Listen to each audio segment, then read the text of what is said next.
Hello there again. Just to review, we've been looking at the response of a single degree of freedom system to a general kind of loading. A general loading, arbitrary loading, is a loading which is defined that it has a fixed duration. And what we figured out was that there are two approaches for solving this problem. One approach is the time domain approach, where we got the Duhamel integral, and then we looked at in more extensively over the last couple of lectures on what I call as the frequency domain analysis, which is the where you use the Fourier transform and the inverse Fourier transform procedure to solve the problem. Okay? And the essential thing that I discussed last time was the discrete Fourier transform approach. Okay? And again, you know, I did both the discrete Fourier transform and the inverse Fourier transform, inverse discrete Fourier transform, and essentially understand that the frequency domain analysis still remains that you've got a digitized record of the delta of P, and you have a structure defined by its dynamic characteristics T and xi. Okay. So, what is the first step? The first step is to do a discrete Fourier transform and take the load into the frequency domain. Once you have taken the load into the frequency domain, then you can find out the frequency domain representation of the response by multiplying this load p I omega with h I omega. H I omega is the complex frequency response function, which we have already discussed. And once you have that, you have, so therefore, you know, when you do the discrete Fourier transform, you find out p I omega bar m, right. So, now what you do is you do p I omega bar m. So, you are all doing it for omega bar m, okay, and that you find out, you multiply that with h I omega bar m, okay, and you get v I omega bar m. That is the at omega bar m, what is the amplitude of the response. Now, once you found out the v at I omega bar m, you use the inverse discrete Fourier transform to get v of t. Okay. So, that in essence is the frequency domain response analysis. Now, if you remember, we had done the Duhamel integral, and in this particular lecture, which is the 14th in the series of lectures that I am looking at, we are going to look at numerical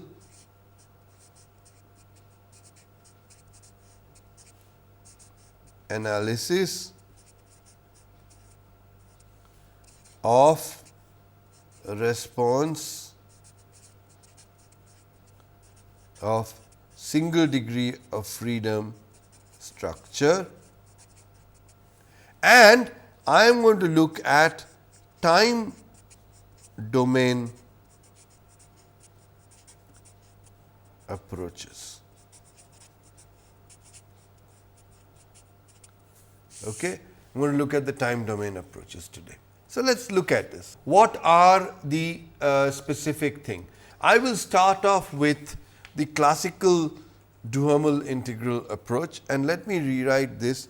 Let me start off with an undamped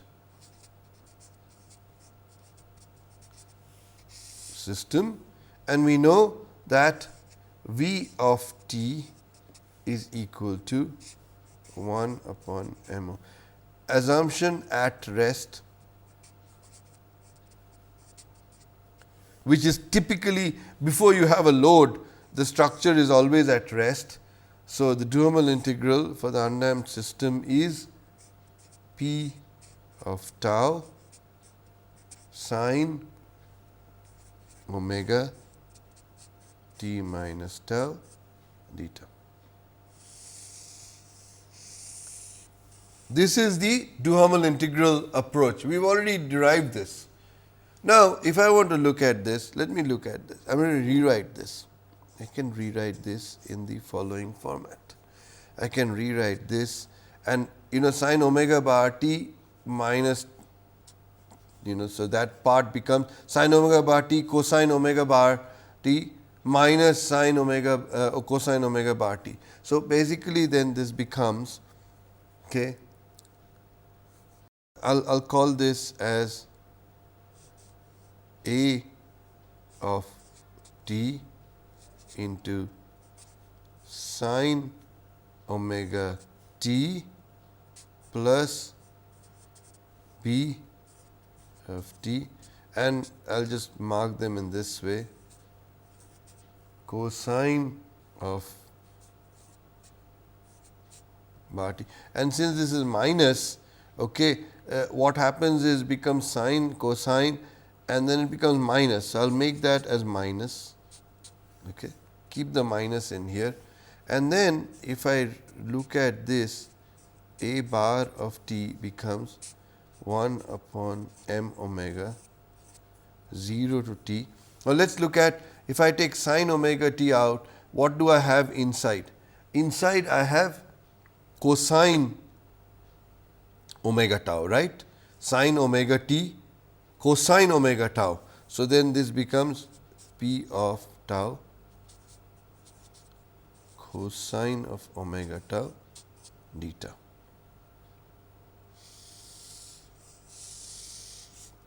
And similarly, you have b bar of tau becoming 1 upon m omega 0 to t p of tau sin omega tau d tau. Okay.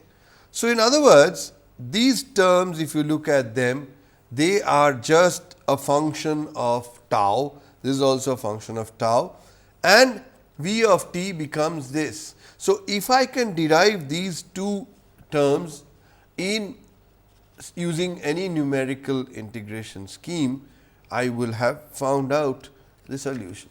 Well, what's the easiest way of solving this? I can say that, look, I am going to say that if I use any summation approach, okay, I can write a bar, and I am only going to derive for a bar, and note that all that happens is you just have to replace cosine omega t, because you see the only difference between this is that this side here it is cosine omega t, in the other for finding out b you just have to replace it with sin omega t. So, this is going to be equal to 1 upon m omega 0 to t y of tau d tau is equal to, is approximately equal to delta t delta tau upon m omega into some summation, okay, and I will call that as 1 upon zeta, and I will call this zeta, where this is y t. Okay. So, now this is the numerical integration scheme. For example, if I use simple summation,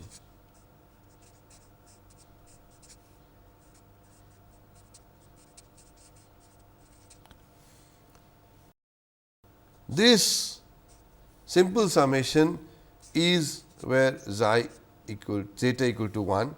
So, this basically becomes 1 a bar, it becomes equal to y 0 plus y 1 into y n minus 1. If I use the trapezoidal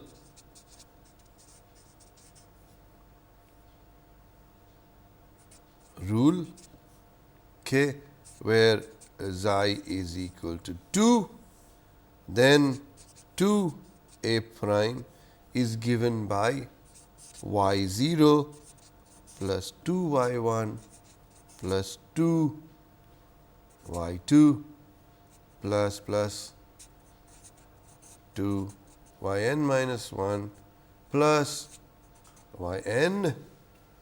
Okay. And if I use something called the Simpson's rule. For these rules, n can be any number, okay? But if you are using the Simpson's rule,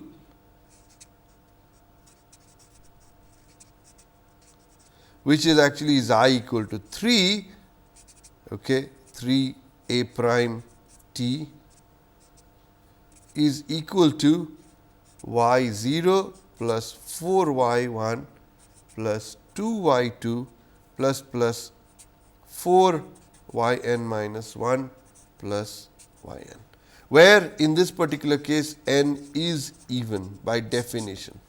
The other two, they do not have to be definition. Now, where does the simple summation comes? Simple summation is based on constant in delta tau.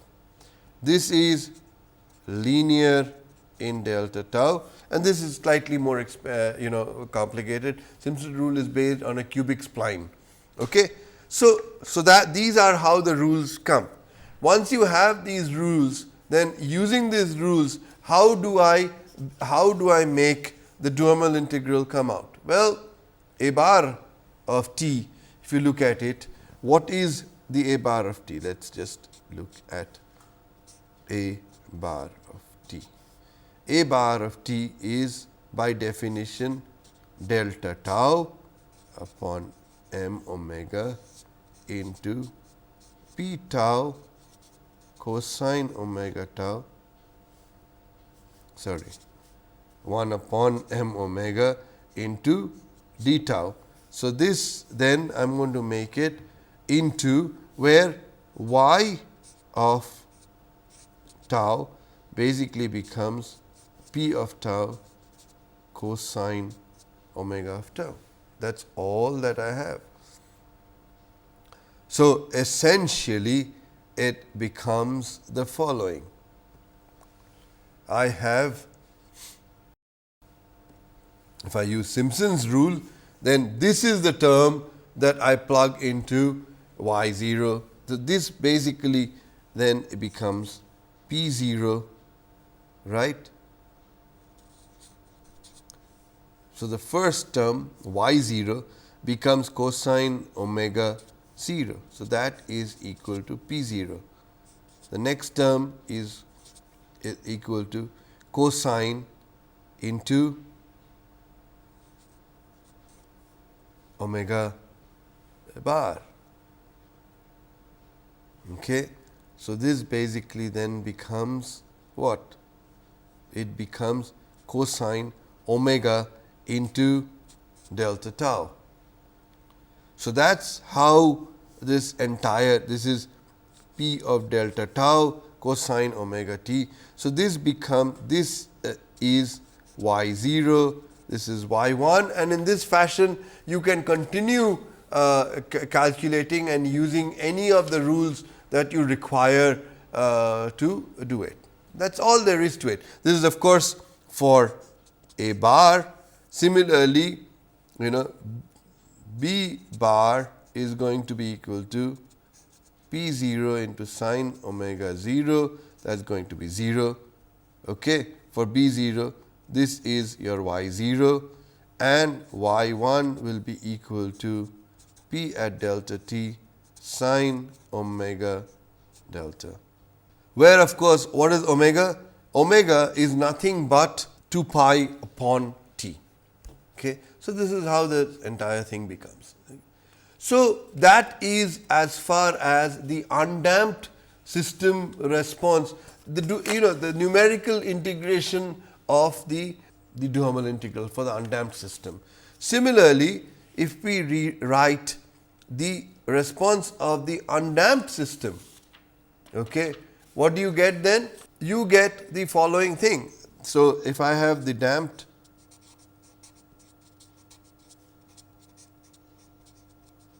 system Duhamel integral, the Duhamel integral is the following: v of tau is equal to 1 upon m omega d 0 to t p of tau exponential minus omega t minus tau sine omega d t minus tau. This is the Duhamel integral for the damped system. Now, in the same way, if we write this, we can write it in this following form, and that is that I am going to write V t as a of t into sine omega d, and I am going to put minus b of t cosine omega d tau. So, if I put this, my entire thing essentially becomes that I can find out a at any time and then go ahead and do it. Okay. So, therefore, what we get is the following, and that is that what is a of t? Okay. A of t is equal to, it is equal to, okay. Now, put down, let me put this down again so that you don't make an error. 0 of t, p of tau, exponential. Now, if you look at this, this essentially becomes the following. It is minus xi omega t minus tau. This one I can write it in the following format. I can write it as e to the power of minus. So, if you look at this, this essentially, and then you have sine omega d t minus tau. So, this is not, I am not going to expand this. This is an exponential function, but this if I expand, I get it exactly the same way. So, therefore, a of t becomes 1 upon m omega d 0 to tau p of tau. I am now going to put this equal to e xi omega tau upon e xi omega t. That is what it is actually, if you look at it. This term is really this upon this, because this is e to the power of minus I product e to the power of minus, and if I put e to the power of minus, it is actually 1 upon e to the power of. So, that is what it is, and since this is, I am doing a of t is sine omega dt. So, this becomes cosine omega d tau, okay, into d tau. Now, this term does not depend on tau. So, I can take this outside.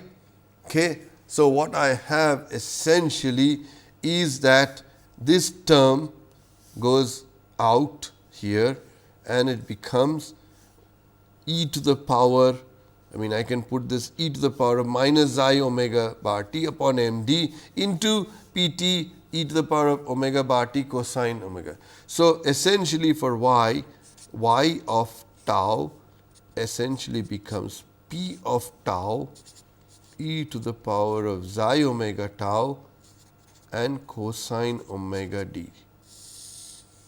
That is all you have for a of t, and the outside term is essentially a e to the power of minus xi omega bar t, which is in that particular term. Okay. So, as in a sense what we get is the following, and for b of t similarly, y of tau is equal to p tau e to the power of xi omega tau cosine omega d, and ultimately if I rewrite this, okay, and I put the thing as summation as 1 upon m, then outside on v of t I can put it in this fashion.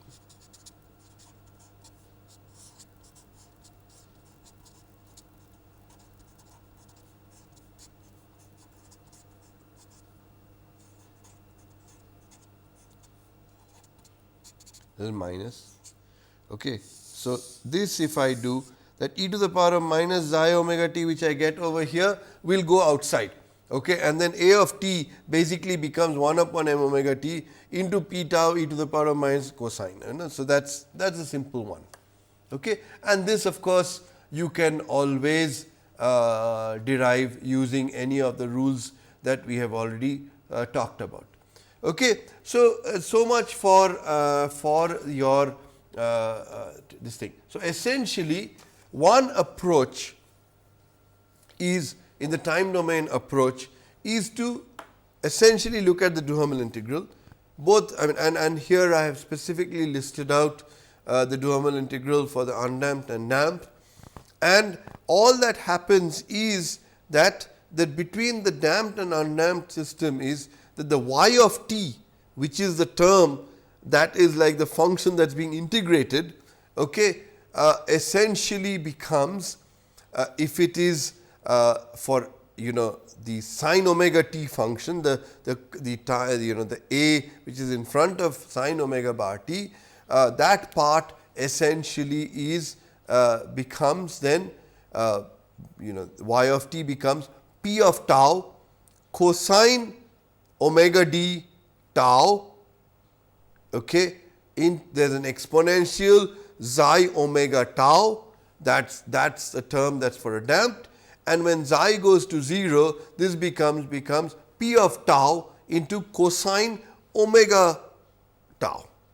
Okay. So, that is all. I mean, if you look at it, the undamped system is really a special case of the damped system, and even the y of t that you have for integral is a given function. Okay. And you can use either what were the things that we looked at, simple summation, which assumes that the p over a delta tau remains a constant, that this y remains a constant.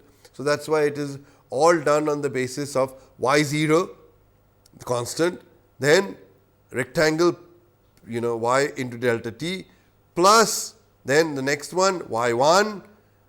So, you are always taking it to be constant. A trapezoidal rule assumes that you have y0, you have y1, and it is linear between the two, and so that is why you have that second term, and then you have Simpson's rule, which assumes that the relationship is a cubic spline, and if you take it to be a cubic spline, now if you take it to be a cubic spline, they have to be even numbers, okay, and so Simpson's rule follows that. So, these are essentially in a way finding out the area under a curve. That's the Duhamel integral essentially becomes like finding out an area under a curve. Okay. Now, in time domain there are other approaches which are known as time marching approaches. Okay. And for these, okay, what a time marching approach? What this does is it does not go on the basis of the Duhamel integral at all. It goes on the basis of the following, that it looks at m u of t at time tau, c u dot of t at time tau, k u of t is equal to p of t. Okay. So, this in a sense is okay, and then it says that look, at time t plus tau, what you have is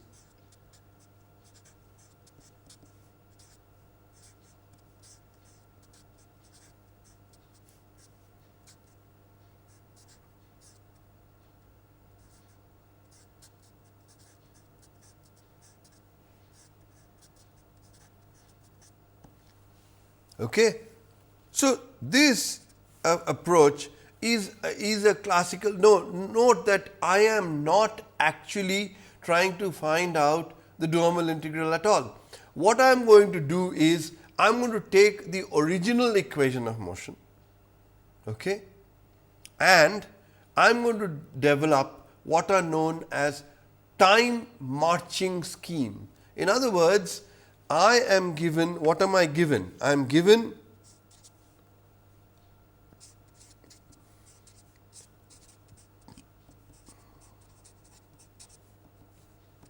where delta t is the time interval. Okay. And what I am going to do is, I am given all of these, and what I am going to do is the following. I am going to develop and what is known as an incremental equation of equilibrium. So, note that what I have is m u double dot t plus delta t c u dot. This is at the end at an instant of time t and at an instant of time delta t, t of tau, I have k t of t is equal to p t of tau. Okay. And the previous time I have it as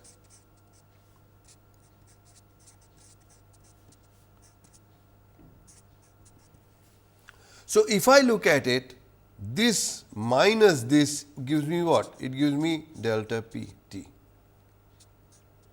At time t, how much of delta do I have? So, if I write this in incremental form, I get it as m. Now, u, I am going to put that as delta u at t, because this delta u, understand that I am actually, I know what are my, I know these, these are known, these are known, and I also know this, because this is something that is given. So, from knowing this, this and this and this, I want to be able to find out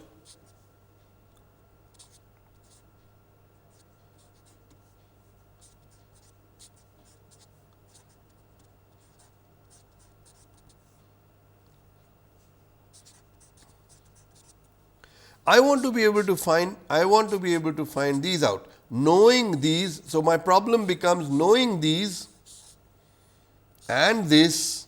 I want to find out this, this, this, and see, for finding out this, I need to just solve this equation. And if I know these, if I can find these out, then my u double dot at time t equal to tau is equal to u double dot plus delta u of t. Okay. So, I have found out the next step. Okay. So, I have found out all. Now, this is u double dot. Similarly, I can do for u dot, and I can do for u. Once I find out u at the next time step, now that becomes my initial time step. So, that becomes these, and I find out the next time. So, you understand how the whole procedure goes. I go from this, the whole approach goes in the following format. Okay. If I knew how to do that. So, this is known as an incremental equation of equilibrium, where I know this, I know this, I know this, and I know this. If I can find out somehow all these terms, then I have solved the problem. Okay. So, essentially, what does the problem then look like? How do I start? I start off by, look, I know u 0, I know u dot of 0, and I know p 0. Typically, p 0 is always equal to 0. Do I know the acceleration? Well, if I know these, and if these are also 0, and if I plug it into the original equation, which says m u dot plus c u dot plus m u double dot plus c u dot plus k u is equal to p 0. So, if all of them are 0, automatically this implies that this is equal to 0 automatically. If these are not equal to 0, you can always derive this, because u double dot at 0 is going to be equal to p 0 minus k u naught minus C u dot all upon m. You see this? I can derive this. Now, if this is 0, these are two 0, then automatically this will be 0. Otherwise, I can always derive this. Okay. So, this is my initial conditions where I know u 0, u dot 0 and u double dot 0. Now, I have my delta t for marching. Because why? Because I already have I have defined my P 0, then I know P at delta t. I know all of those terms, right. So, now what is delta P of t? Delta P of t is equal to, in this delta P 0 is equal to P at delta t minus P of 0. So, this is my delta P 0. Okay. Now, my incremental equation is what? M u dot. Now, here this is delta u plus m delta u plus k delta u is equal to delta p, and these all are at time t, right. This is my incremental equation. Now, here I know this, I know this, I know this, I know this. Okay. So, if I can find out these, then having found these out, I can find out u at delta t, u dot at delta t, u double dot at delta t. And once I know these, okay, these become this. Okay, I know I can find out delta p at delta t. So you keep stepping. Okay. So in essence, you see, all it boils down is to solution of this equation. Now, how do I solve this equation? This whole thing depends on the following, that I can solve this provided I make an assumption, and that assumption is known as the acceleration. How is this an assumption? Okay. How does the acceleration go between time t and time t plus delta t? During, in this time step, how does the acceleration vary? This is an assumption. Okay. So, you have constant acceleration, where you say that look, delta u star is equal to 0. Okay. Or you can take it as linear acceleration, where you say that look, delta u is equal to u double dot at t plus delta t, okay, minus u double dot at t, and this varies linearly. In other words, u double dot of t plus tau is equal to u double dot of t plus delta u double dot upon delta tau. Okay. That is the slope. Note that delta, this is your delta u double dot delta u. So, that is the slope. Okay. Slope. So, this is the slope, and this slope is a constant. This is a constant. So, then this into what do you get? Delta t. So, essentially you are saying that look, delta u double dot is equal to a constant, that this is a constant, right, into delta t. That is your assumption when you are taking linear acceleration. Okay. So, now linear, I am not talking about constant acceleration, I will follow, this can be done easily, because all that happens is that what does that give me? This essentially gives me the following aspect. It gives me that I have defined it as a function of this thing. So, therefore, that C is known. If I do that, then from that it is very easy to put together your delta V t. Delta V t basically becomes then V t plus delta t plus your delta V t into delta V by 2, delta t by 2. That is it. You're just doing integration, and then delta V becomes equal to V dot into delta t, okay, plus V double dot into delta t squared upon 2, okay, plus delta V this squared, sorry,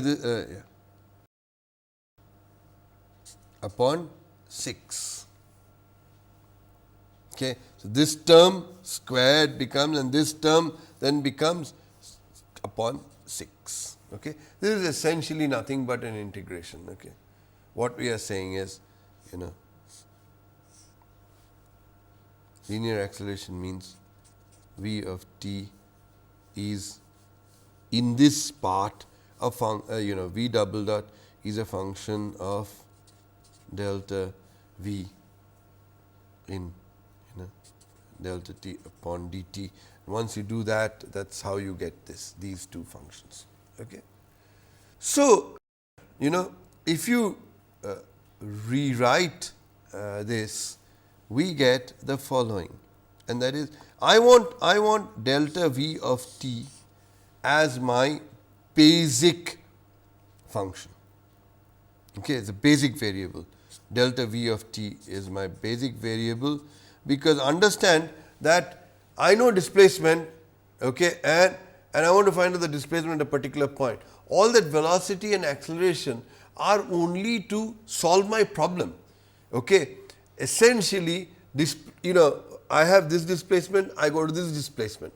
That's I am tracking my displacements. So, therefore, I will consider my delta V as my basic variable, and if I take delta V as my basic variable, okay, then the whole thing can become in the following: delta V of t, this is V of t, becomes 6 upon delta t squared into delta V of t minus 6 of delta t into V of t minus 3 V double.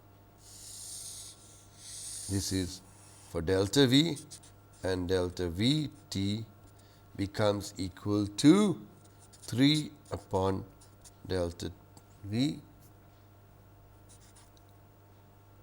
delta V t minus 3 upon, sorry, this is V dot t minus delta t by 2 into V double dot t.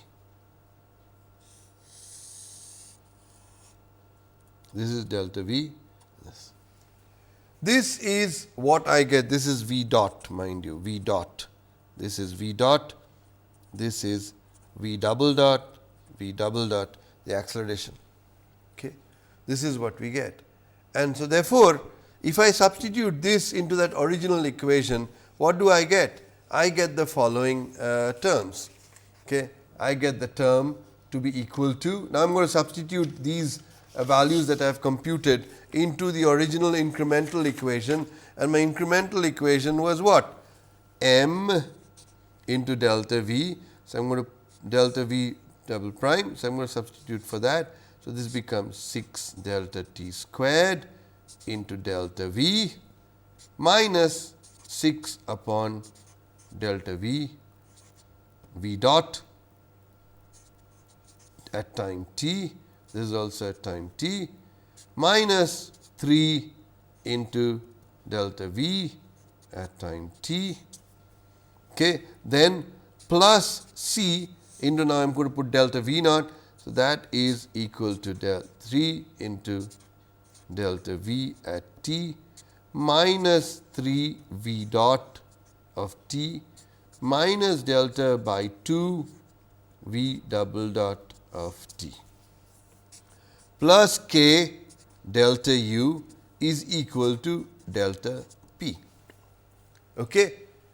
Now, what I am going to do, this delta delta v of t. Okay. Now, what I am going to do is, if you look at these terms, there are certain terms which have delta v in them, and there are certain terms which have the previous v dot and v double dot in it. Okay. So, what I am going to do essentially is the known terms, all the known terms I am going to put on the right hand side and leave the left hand side in terms of delta v. Okay. So, then if I rewrite this particular equation, okay, and I am just rewriting them, and I am going to say that this is equal to k into delta v is equal to delta p tilde, okay, where k is equal to k plus c into 3 by delta t plus m into 6 by delta t squared. Okay. That is my k. Okay. And my delta p star becomes, because now delta p star essentially becomes delta p, the delta p is already there, plus, and now I am going to put down all the terms which are known, 6 upon delta t v dot plus 3 into v double dot plus c into 3 v dot plus delta by 2 into v double dot. Note that I know this, I know this, I know this, I know this, I know this, I can find out this. Okay. Then here I know this, I know this, I know this, I know this, I know this, I know this, I know this, and I know this. So, I can find out this. Once I find out this, I can solve delta v is equal to delta p upon k star. Okay. And note, if you look at these terms, okay, for a given k c, a constant k c and m, okay, this needs to be evaluated only once, and these terms also need to be evaluated at every time step. Okay, that is all that needs to be done. Okay, and multiplied by c and m, and you add it to the delta p that you have. Delta p is what? P t of delta tau minus p of tau. You know both p at t plus delta tau, and you know at p of tau. So, therefore, there are no issues you can solve for this. And once you know delta v, okay, understand that v of t plus delta tau is equal to what? Is equal to v of t, which you know, plus delta v of t. Okay. Now, you know, you've already got the expression for delta V and delta V when you know delta V. Okay. So, you can find out delta V dot and delta V dot also, and so therefore, from those two terms you can solve for V dot at t plus tau, which is equal to V dot plus delta V dot, which is in terms of known. This is also now found out. So, you can find this out, you can find this out. So, you have got your new V double dot t plus delta V t, and you have got it. So, once you solve, just find this out once and you do 1 upon k into these, every time step you find these out, get delta V and then find out this, and then next go back, because for the next time step you can do this. So, this is how you solve what is known as time marching, and it can be shown that these are known as implicit methods. Because why are they known as implicit methods? Because you know, you always need to know the previous times solving, okay, and you know, these terms include, you see the incremental, these include the previous times steps. Okay. So, these are known as what are known as implicit methods. Okay. There are other methods which are known as explicit methods. The most obvious one is the central difference. The beauty of you know, implicit methods, which is one of these is this, the linear acceleration method. The beauty of the implicit methods is that they, as long as delta t is small enough, okay, and I have already discussed this, what delta t needs to be, I do not need to go back. If delta t is small enough, this always is stable, because you see, you are making an assumption on delta, you know, V double dot, and so the stability of this, once it is ensured, it is a, you know, the functions that you get, that kind of displacement time history, the acceleration time history, the velocity time history, and once you got the displacement time history, you can derive anything, okay, which I have already discussed earlier. You know, so I do not want to go into that. The point becomes the following. The point becomes that these are inherently stable methods, and the linear acceleration method is, if you people have heard of the Newmark beta method, this is actually the Newmark beta method, where you know alpha is equal to 1/3 and you know beta is equal to 1/6. You know, these are things. So, this is actually the linear acceleration method is a you know larger class of problems. Okay.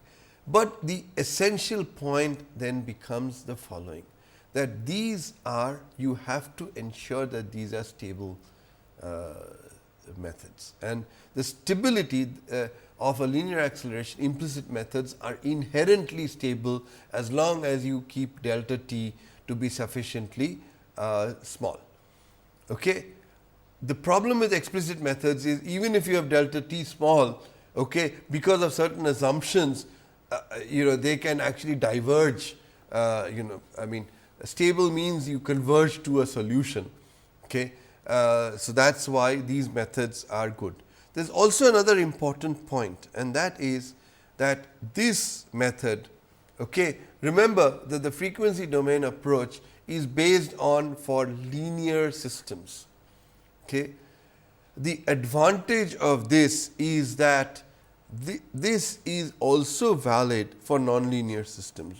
All that you do is incorporate k of t and c of t as being instance of time t. So, every time you find out delta v, okay, you know, okay, based on delta v you can find out what k of t is, and in the next instant you use the k of t. So, this method, this time marching schemes are also equally valid for nonlinear. In fact, these are the only methods that you can use when you have a nonlinear structure, where k and c are functions of time, not because they are functions of time, they are functions of v and v dot.